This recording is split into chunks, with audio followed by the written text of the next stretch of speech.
নারীর টানে বাড়ি ভোগান্তি তৈরি করলে কঠোর ব্যবস্থা, হুঁশিয়ারি সেতুমন্ত্রীর।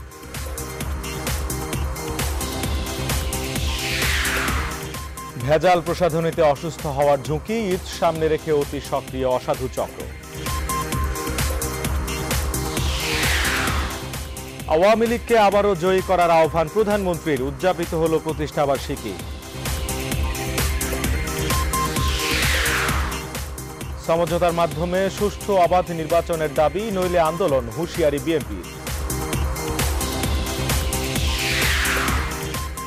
কমিশন ও বাণিজ্য ওষুধের উৎপাদন ও বাজার মূল্যের বিশাল ফারাকের কারণ, মূল্যায়ন সংশ্লিষ্টদের।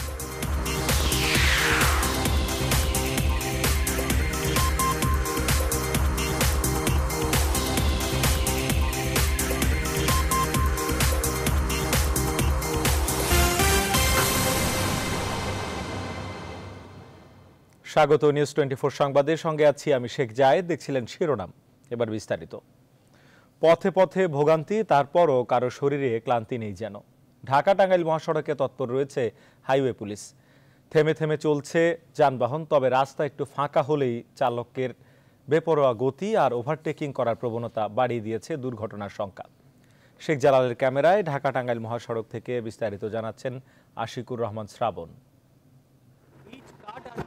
শহরে যারা জীবন বাজি রেখে যুদ্ধ করে, তারাই প্রাণের মায়ার সাঙ্গ করে প্রিয়জনদের সঙ্গে উৎসব উদযাপন করার জন্য ঘরমুখ।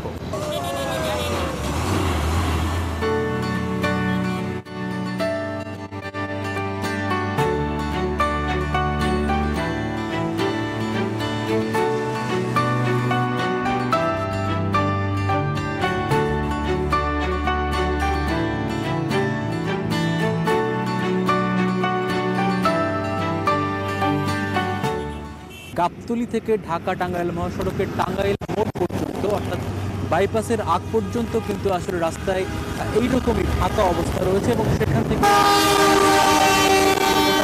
নির্বিঘ্নে চলাফেরা করতে পারছে।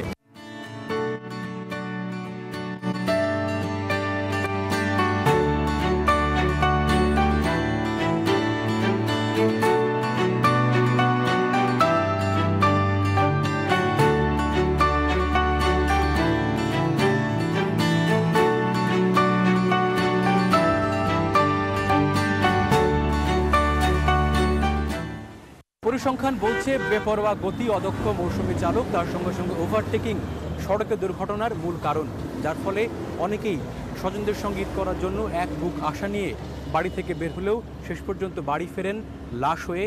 মৃত্যুর মিছিলে যোগ হয় আরও কতগুলো জানা অজানা নাম।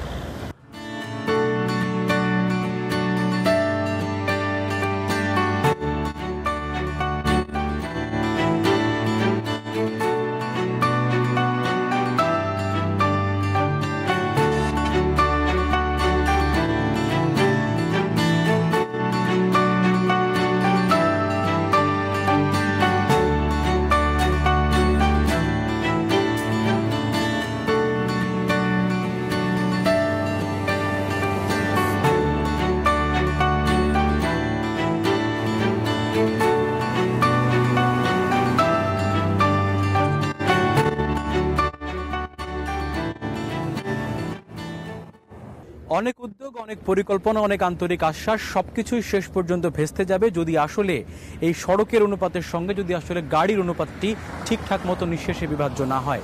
এবং তখনই ঈদে ঘরমুখ মানুষ নির্বিঘ্নে ঘরে ফিরতে পারবে, আমাদেরকে আর ভোগান্তির সাতকাহন গাইতে হবে না। ঢাকা টাঙ্গাইল মহাসড়ক থেকে আশিকুর রহমান শ্রাবণ, নিউজ 24 টাঙ্গাইল।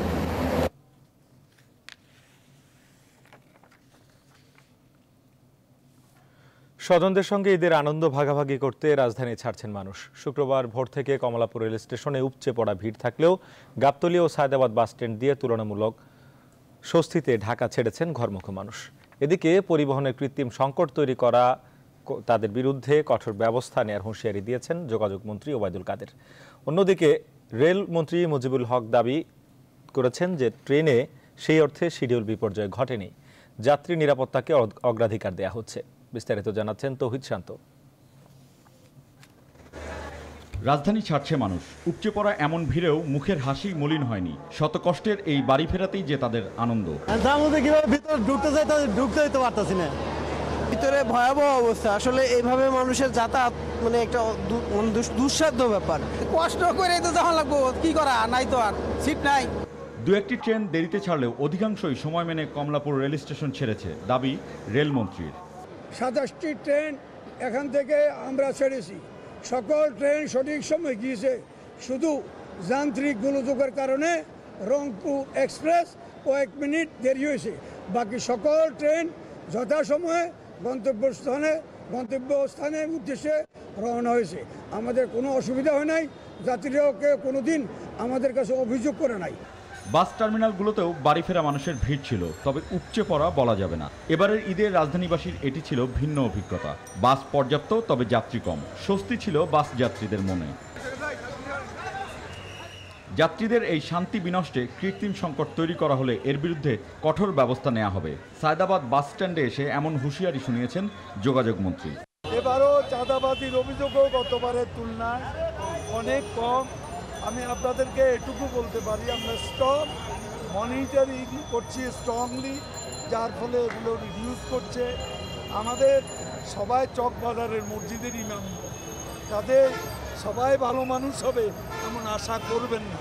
কিছু কিছু বিচ্যুতি আছে, এগুলো আমরা কেস টু কেস অবশ্যই দেখব। এদিকে সদরঘাট লঞ্চ টার্মিনাল থেকে নৌপথে বিভিন্ন গন্তব্যে বাড়ির পথে যাত্রা করেন হাজারো মানুষ। প্রতিটি লঞ্চেই ছিল উপচে পড়া ভিড়। তৌহিদ শান্ত, নিউজ 24, ঢাকা। ঘরমুখ মানুষের খবর জানাতে বিমানবন্দর রেল স্টেশন, গাবতলী, সদরঘাট ও টাঙ্গাইলে আছেন আমাদের সহকর্মীরা। সরাসরি সংযুক্ত হব তাদের সঙ্গে। শুরুতে যাচ্ছি বিমানবন্দর রেল স্টেশনে, সেখানে আছেন আমাদের সহকর্মী সাফিয়াজ রাসনা। রাসনা, কি অবস্থা দেখতে পাচ্ছেন বিমানবন্দর রেল স্টেশনে?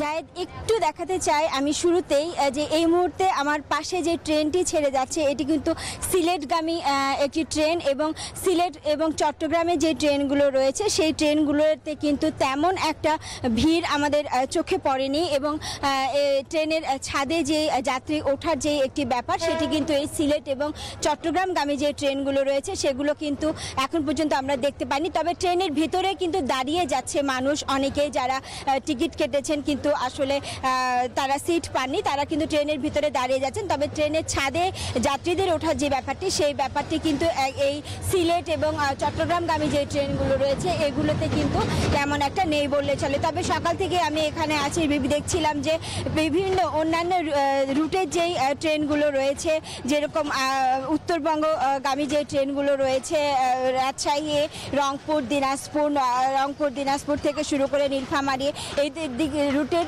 যে ট্রেনগুলো রয়েছে, এবং এদিকের খুলনা, তারপরে বরিশাল, এই অন্যান্য রুটে যে ট্রেনগুলো রয়েছে, রাজধানীর ঢাকা থেকে ছেড়ে আসা বিভিন্ন রুটে যে ট্রেনগুলো রয়েছে এই ট্রেনগুলোতে কিন্তু উপচে পড়া ভিড় ছিল, এবং স্টেশন ম্যানেজারের বারবার নিষেধ সত্ত্বেও কিন্তু ট্রেনের ছাদে উঠে যাত্রীরা যাত্রা করছিলেন। আমরা আরও একটু দেখাতে চাই আপনাদেরকে যে আরও একটি ট্রেন এই মুহূর্তে চট্টগ্রাম থেকে এসে এই প্ল্যাটফর্মে পৌঁছেছে, এবং বিমানবন্দর থেকে এই ট্রেনটি কমলাপুর রেল স্টেশনে যাবে এবং সেখান থেকে আবার ফিরে চট্টগ্রামের পথে যাত্রা করবে। তবে আমরা যেটি বলছিলাম যে চট্টগ্রাম এবং সিলেট থেকে সিলেটে যাত্রা করছে যে ট্রেনগুলো, সেগুলোতে কিন্তু আমরা ছাদে এই যাত্রীগুলো তেমন একটা পাচ্ছি না, কারণ হচ্ছে যে এই দিকের সিটগুলোতে কিন্তু তেমন একটা ভিড় এখন পর্যন্ত আমরা দেখতে পাচ্ছি না। যেটা দেখতে পাচ্ছিলাম আমরা উত্তরবঙ্গের ট্রেনগুলোতে, যেটা দেখছিলাম যে ঝুঁকি নিয়েও মানুষ কিন্তু যাতায়াত করছে। তো বিমানবন্দর রেল স্টেশন থেকে আমার কাছে এখন পর্যন্ত এই ছিল সবশেষ খবর। আমরা অন্যান্য সহকর্মীদের কাছ থেকে জেনে নেব যে সেখানে বাস, তারপর নৌপথের কি খবর আছে, আমরা সেগুলো জেনে নেব। সাফিয়াজ রাসনা, আপনি আমাদের সঙ্গে থাকুন। এবার যাচ্ছি আহসান হাবিবের কাছে। আহসান হাবিব, আপনি আছেন গাবতলীতে, সেখানে কি অবস্থা দেখতে পাচ্ছেন?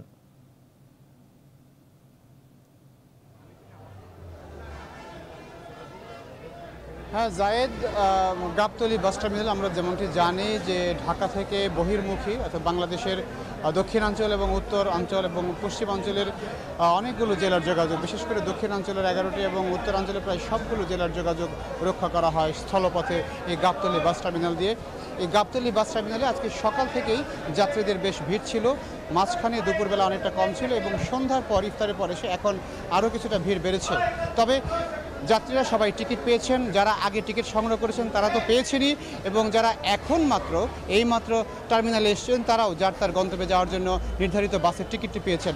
আমরা যাত্রীদের কাছ থেকে তেমন কোনো অভিযোগ পাইনি। আমরা অনেক যাত্রীর সঙ্গে কথা বলে জানতে পেরেছি যে তারা সবাই যার তার গন্তব্যস্থলের উদ্দেশ্যে যে বাসটি যাচ্ছে সেই বাসের উদ্দেশ্যে তারা এসেছেন, সেই বাসের টিকিট তারা পেয়েছেন এবং টিকিট পেয়ে তারা বাসে নির্ধারিত সময়ে যাত্রা করার উদ্দেশ্যে অপেক্ষা করছেন।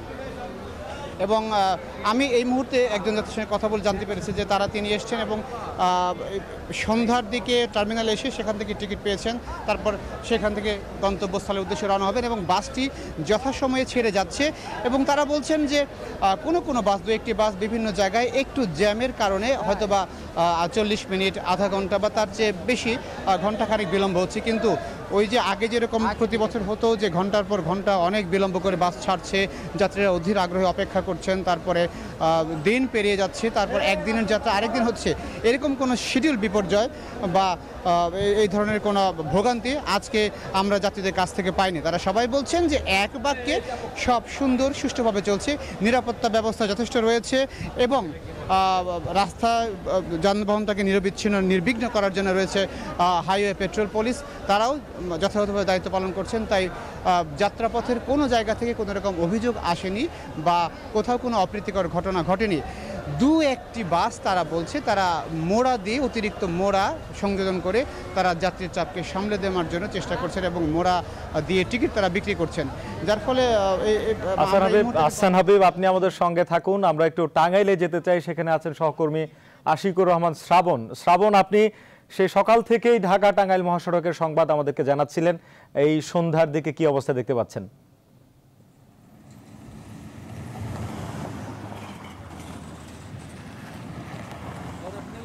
আসলে মোট 12 ঘন্টা আমি রয়েছি ঢাকা টাঙ্গাইল মহাসড়কে, সকাল 7টা থেকে এখন সন্ধ্যা 7টা। এই পুরো 12 ঘন্টায় কিন্তু আসলে খুব বড় ধরনের দুর্ভোগের কোনো চিত্র আমরা এখন পর্যন্ত ক্যামেরাবন্দি করতে পারিনি এবং আমরা মোটামুটি বলতে পারি যে নিরাপদে নির্বিঘ্নে আসলে এই শুক্রবার আর 2 দিন বা 3 দিন পরে হয়তোবা পবিত্র ঈদুল ফিতর, সেই ঈদে ঘরে ফেরে মানুষের কিন্তু স্বস্তি মোটামুটি রয়েছে। এবং এই স্বস্তির কথা যখন বলছিলাম তখনই কিন্তু একটি বিষয় দেখতে পাচ্ছেন আপনারা, আসলে ঢাকা টাঙ্গাইল মহাসড়কটি মোটামুটি ইফতারের পরে যে অবস্থা, ইফতারের পরের অবস্থা কিন্তু অনেকখানি একেবারে ফাঁকা অবস্থা রয়েছে। এবং যে ব্যাপারটি খুবই গুরুত্বপূর্ণ এখানে, কারণ সেটা হচ্ছে যে আইন শৃঙ্খলা বাহিনীর সদস্যরা কিন্তু আসলে এইরকম যে মোড়ে দাঁড়িয়ে রয়েছে মির্জাপুর, এরকম প্রায় প্রত্যেকটি মোড়ে তারা অবস্থান নিয়েছেন। এবং আমি দেখছি সকাল থেকে তারা আসলে বিভিন্ন রকম বাইকে করে তারা কিন্তু আসলে গাড়িগুলোকে মোটামুটি প্রোটোকল দিয়ে নিয়ে যাওয়ার মতো অবস্থা তৈরি করেছেন, কারণ তারা যেন কোনোভাবেই লেন ভঙ্গ করতে না পারে এবং তারা কোনোভাবেই যেন আসলে ঝুঁকিপূর্ণভাবে তারা চলাফেরা করে যেন সড়কে যেন জ্যাম তৈরি করতে না পারে। এই অবস্থা কিন্তু আসলে মোটামুটি এখান থেকে টাঙ্গাইল পর্যন্ত, টাঙ্গাইল থেকে আসলে পরবর্তী গন্তব্য কিন্তু একটু ভিন্ন কথা বলছে। আমরা যেদিকে রেখেছিলাম ইফতারের আগেও কিন্তু বঙ্গবন্ধু যে সেতু রয়েছে, সেই বঙ্গবন্ধু 4 কিলোমিটার দৈর্ঘ্য এবং সেখানে প্রায় 22 থেকে 23 কিলোমিটার রাস্তায় কিন্তু আসলে মোটামুটি ধীরে ধীরে যান চলাচল করছিল। তার কারণে কিন্তু আসলে অনেক ক্ষেত্রে কোনো জায়গায় মৃদু যানজট আমরা লক্ষ্য করেছি এবং আমরা দেখেছিলাম সে কারণেই রাস্তার পাশে দাঁড়িয়ে থাকা বিভিন্ন গাড়ি তারা ব্যবহার করেছিল, এই কারণে কিন্তু আসলে যানজটের তৈরি হচ্ছে বিভিন্ন জায়গায়। আপনারা দেখতে পাচ্ছেন যে এখনো বাসের ছাদে এবং বিভিন্ন রকম ট্রাকের ছাদে করে লোকজন চলাফেরা করছে। তবে বড় কোনো দুর্ভোগ বা বড় কোনো যানজটের চিত্র যদি আমরা বরাবরই দেখি, চান্দুরা বা চন্দ্রা থেকে শুরু করে মির্জাপুর থেকে কটিয়াদি থেকে শুরু করে আসলে পুরো এলাকায় আমরা কিন্তু তেমন কোনো দৃশ্যপট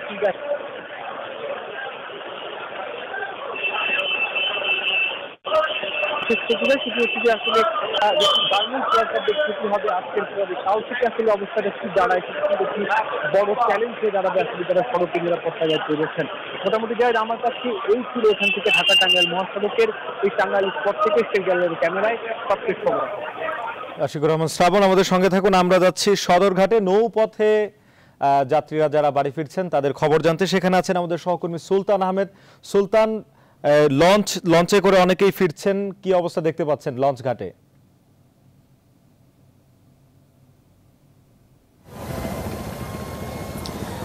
জায়েদ, যেমনটি আমার অন্য 3 সহকর্মী বললেন, আসলে ট্রেন, বাস এবং যাত্রাপথে আসলে যাত্রীদের যেই ভিড়ের কথা বললেন, একই অবস্থা কিন্তু সদরঘাট বাস টার্মিনালেও আমরা দেখতে পাচ্ছি, সদরঘাট লঞ্চ টার্মিনালেও, আমি দুঃখিত।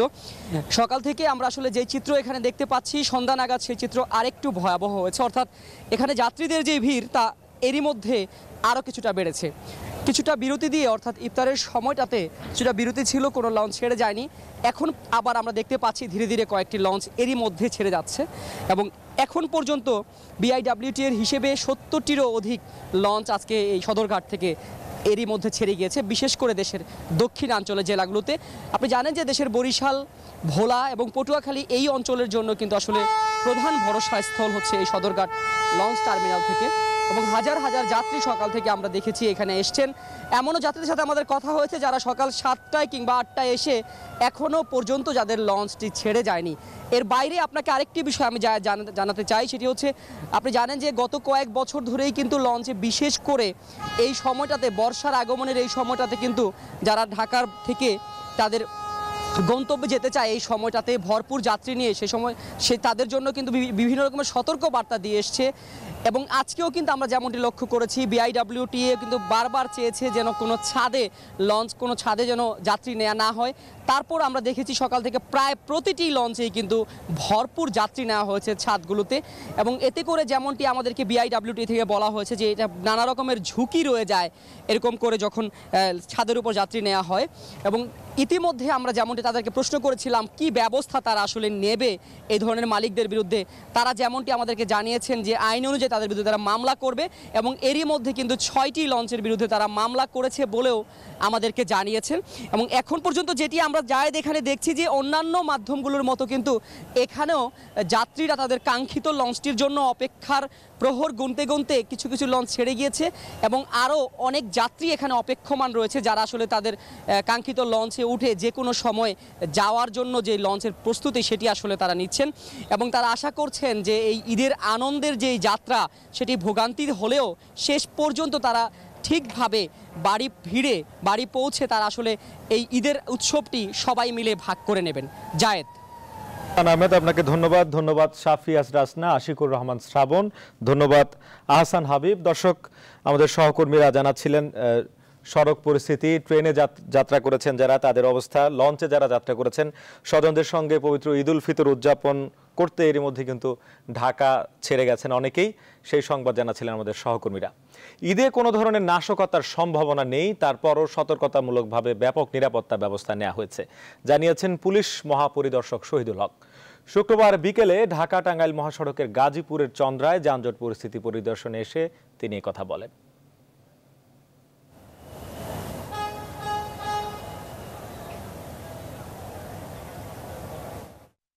ডিস্ট্রিক্ট পুলিশ এবং সংশ্লিষ্ট কর্তৃপক্ষকে নিয়ে বিকল্প ব্যবস্থা করার আমরা করেছি। পুলিশ আমাদের বিভিন্ন আছে, র্যাব আছে, যেখানে যা দরকার আমরা নিরাপত্তা ব্যবস্থা গ্রহণ করেছি।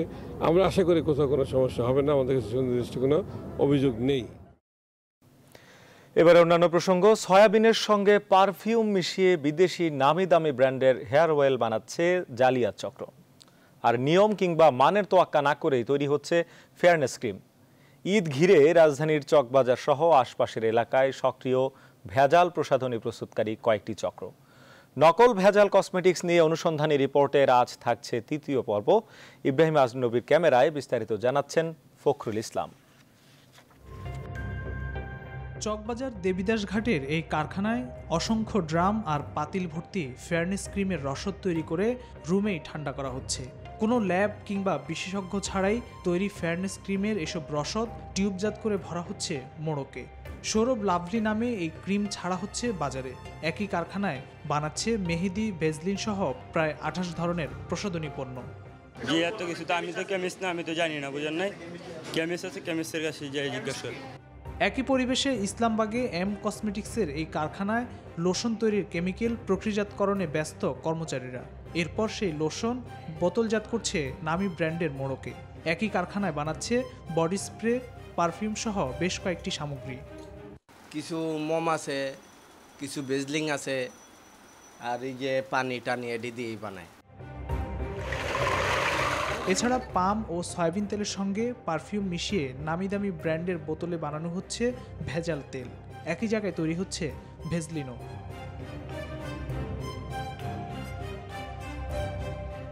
রাজধানীর কোনাপাড়ার এই বাড়িতে পারফিউমের পুরনো বোতল এনে নতুন করে সুগন্ধি মিশিয়ে বানাচ্ছে ভেজাল পারফিউম। একই সাথে নানা রকম ক্রিম তৈরি করছে চক্রটি। শুধু রিফিল করানো হয়, যেটা ভালো বোতল সেটাই, তাছাড়া খারাপ বোতল যা আছে সব ফেলে দিতে হয়। মানহীন এসব প্রসাধনীতে চর্মরোগসহ মারাত্মক স্বাস্থ্য ঝুঁকি রয়েছে বলে মত বিশেষজ্ঞদের। কিছু কিছু কসমেটিক যেগুলো লাগালে ফর্সা হয়, দাগ চলে যায়। এই যে এটার মধ্যে দুটো ক্যাটাগরি, একটার মধ্যে স্টেরয়েড দেওয়া থাকে, এর মধ্যে সেই লিড, মার্কারি, কপার, হ্যাঁ, এই জিনিসপত্রগুলো দিয়ে অ্যাপারেন্টলি মনে হচ্ছে কদিন পরে মুখটা ফর্সা হয়ে যাচ্ছে, অ্যালার্জিক রিয়াকশন হবে, ঠোঁটে লিপস্টিক দিয়ে চেলাইটিস হচ্ছে ডেভেলপ করছে, ব্রোন হচ্ছে, স্ট্রায়া ডেভেলপ করছে। তাছাড়াও আপনার একটা পোস্ট ইনফ্লামেটরি হাইপার পিগমেন্টেশনও হয় যে ক্রিমগুলো থেকে, মানে যেই জন্য সে ইউজ করলো দাগ কমানোর জন্য বা ফর্সা হওয়ার জন্য, উল্টো আরও দাগ তৈরি করে ফেললো। এইটাই আমাদের নিয়ন্ত্রণ করা দরকার, যে যেখানে সেখানে কসমেটিক্স যেহেতু যদি না গড়ে না ওঠে এবং যে কসমেটিক্সগুলো আসতেছে সেটা আসলে আমাদের তদারকি করা দরকার। কালো ত্বকও সুন্দর, আমরা যে এমন সাদা হইতে হবে বা এরকম চিন্তা ভাবনা আমাদের মন থেকে তাড়াইতে হবে। বিশেষজ্ঞরা বলছেন, ভেজাল এসব পণ্যের উৎপাদন ও সরবরাহ বন্ধে সবচেয়ে বেশি জরুরি সচেতনতা। একই সাথে ভূমিকা রাখতে হবে নিয়ন্ত্রণকারী কর্তৃপক্ষকেও।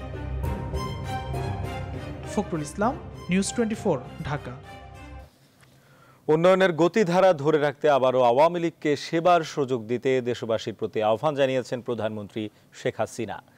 দলের প্রতিষ্ঠাবার্ষিকীতে কেন্দ্রীয় কার্যালয়ের নতুন ভবনের ভিত্তি স্থাপন অনুষ্ঠানে এই আহ্বান জানান তিনি। শেখ হাসিনা বলেন, আওয়ামী লীগ জনগণের দল, বাঙালির মুক্তির জন্যই এই দলের জন্ম।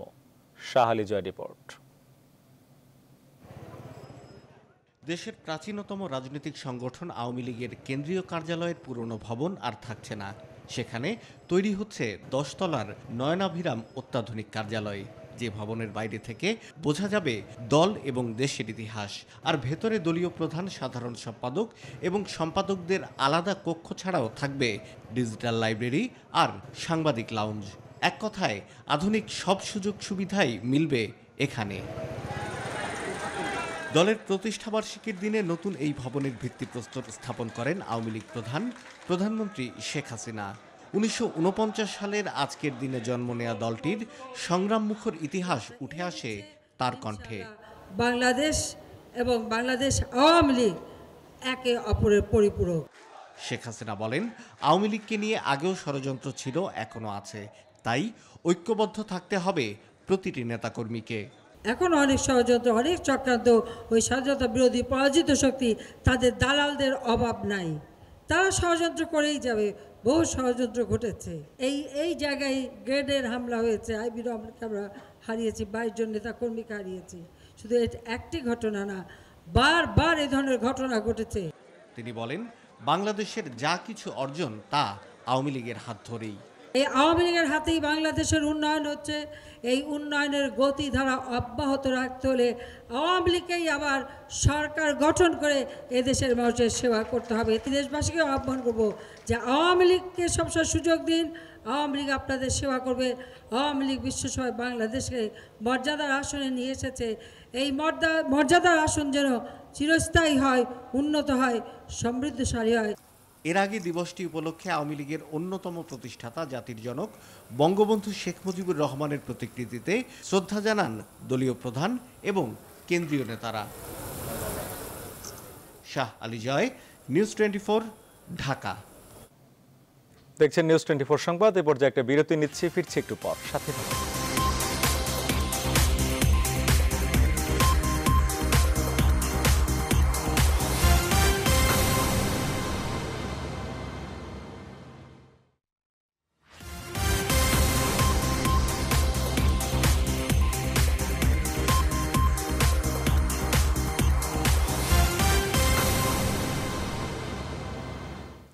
আবারও স্বাগত, দেখছেন নিউজ 24 সংবাদ।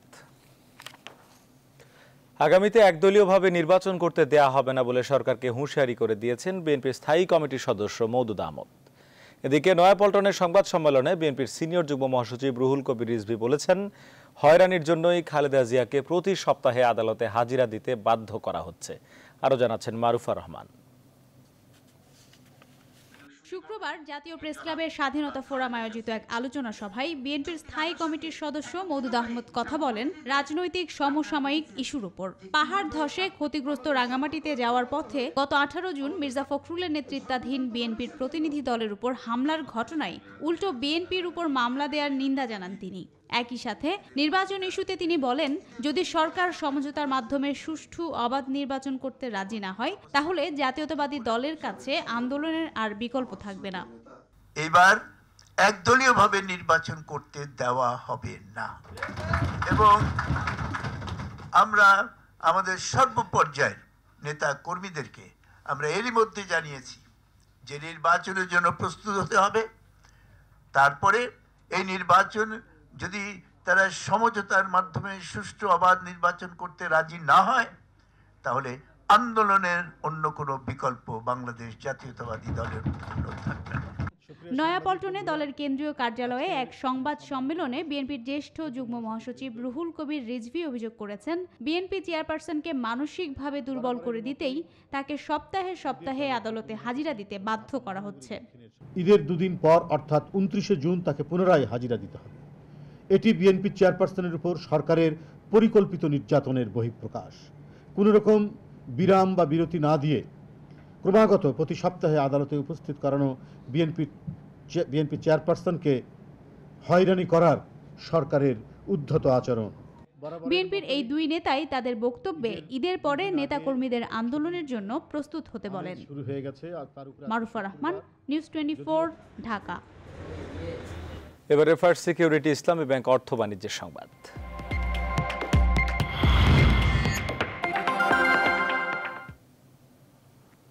দাম নির্ধারণে কোম্পানির প্রধান চিকিৎসার কমিশন, বাণিজ্য আর কর্তৃপক্ষের আত্মসমর্পণ, ওষুধের উৎপাদন ও বাজার মূল্যের বিশাল ফারাকের কারণ এই মূল্যায়ন ওষুধ শিল্প সংশ্লিষ্টদের। ওষুধের দাম রোগী বান্ধব করতে হলে মূল্য নির্ধারণ কমিটিতে মালিক পক্ষের তুলনায় রাষ্ট্রপক্ষকে বেশি রাখার সুপারিশ তাদের। বিস্তারিত আশিকুর রহমান শ্রাবণের আরও একটি প্রতিবেদনে। ফার্মেসি অঘোষিত এক দরের দোকান, রোগী আর তাদের স্বজনদের চেনা ঠিকানা। ওষুধ কিনতে আসা কজনের সাথে কথা বলেই জানা গেল দাম নিয়ে তাদের মতামত।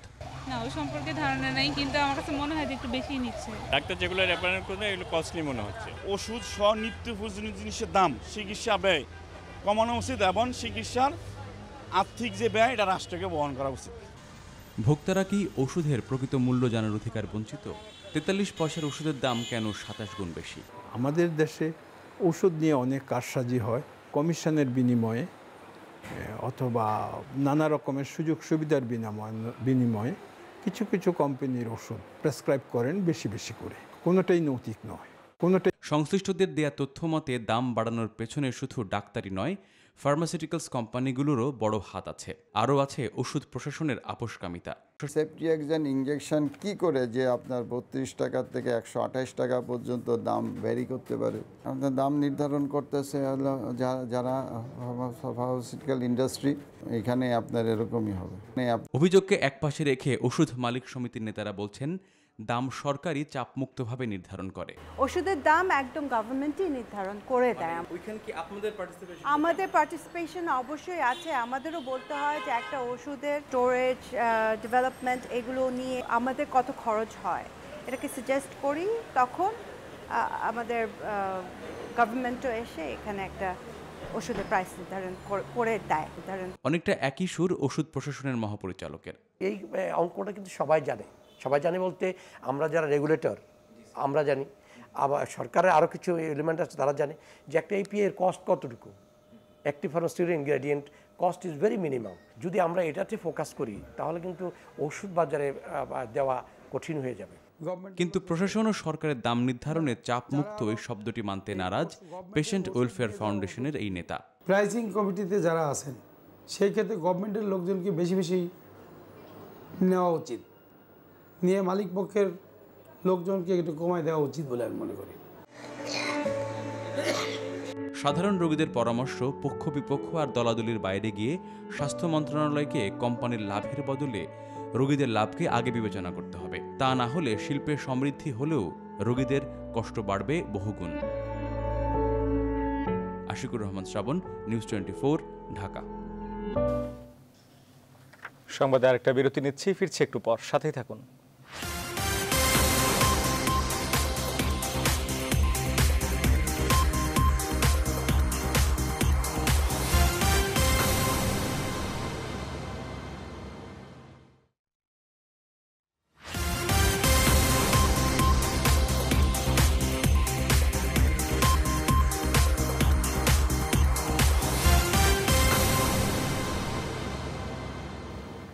সংবাদে আবারও স্বাগত। এবারে নিউজ 24 আন্তর্জাতিক।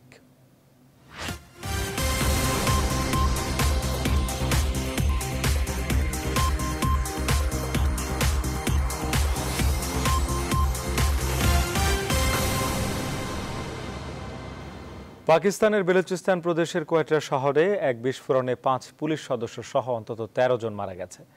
শুক্রবার সকালে এই বিস্ফোরণে আহত হয় আরও 21 জন। পুলিশের বরাত দিয়ে পাকিস্তানি গণমাধ্যম ডনের প্রতিবেদনে বলা হয়েছে, যেখানে বিস্ফোরণটি ঘটে তার পাশেই পুলিশের আইজির কর্মস্থল। হতাহতের সংখ্যা আরও বাড়ার আশঙ্কা করা হচ্ছে। কী ধরনের বিস্ফোরক ব্যবহৃত হয়েছে এবং কে বা কারা হামলার সাথে জড়িত সেই বিষয়ে বিস্তারিত কিছু জানা যায়নি। সড়কের পাশে স্থাপিত সিসিটিভি ফুটেজ দেখে বিস্তারিত জানতে তদন্ত শুরু হয়েছে। আহতদের পার্শ্ববর্তী কোয়েটার বেসামরিক হাসপাতালে চিকিৎসা দেওয়া হচ্ছে।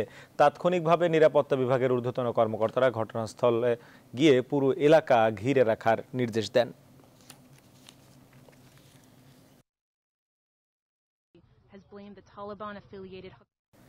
এই ছিল এখনকার নিউজ 24 সংবাদে। এতক্ষণ সাথে থাকার জন্য ধন্যবাদ সবাইকে।